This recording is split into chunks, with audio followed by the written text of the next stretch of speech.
अस्सलाम वालेकुम जनाब। इस वक्त मैं कामरा गोंदल रोड पे मौजूद हूँ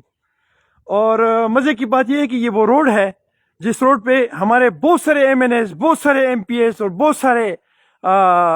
हमारे जो चीदा लीडर्स हैं वो इस रोड पे रोज़ाना आते जाते रहते हैं, क्योंकि वो उनके इलाके का ये रोड है।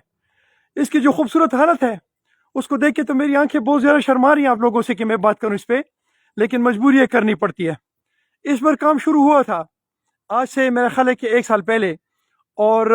वो फिर तकरीबन कोई 1 हफ्ता जारी रहा और इस पे थोड़ा सा मटेरियल इन्होंने डाला और उसके बाद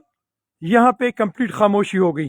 क्या वजह है I don't know about that कि इस पे क्या मसला है, लेकिन इसकी वजह से यहाँ के जितने भी लोग हैं वो सारे इस पे डिस्टर्ब हो रहे हैं और उनको इससे तकलीफ हो रही है, क्योंकि यहाँ से ही उनकी एम्बुलेंसेज जाती हैं, यहाँ से ही उन्होंने GT रोड को टच करना होता है, यहाँ से ही उन्होंने गमी खुशियाँ करनी होती हैं और सारे सिलसिले इसी रोड से करने होते हैं। रिक्वेस्ट ये है कि ये जो धूल उड़ रही है, ये धूल से भी अगर मुझे शर्म ना आए तो फिर ये बड़ी शर्म की बात होगी।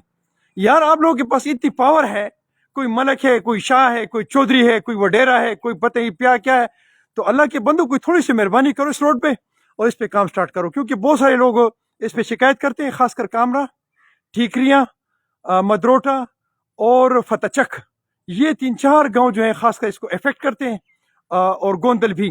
तो ये लोग जो है इनको ये रिक्वेस्ट कर रहे हैं कि इस पे काम शुरू हो जाए ताकि आपका मसला हल हो जाए। दूसरी बात ये कि यहाँ के जितने भी लीडर्स हैं उन सारों को मैं एक बात करता हूँ कि याद रखें कि ये इलेक्शन ये नहीं था कि आप लोगों ने जीत लिया, आपने फिर भी आना है।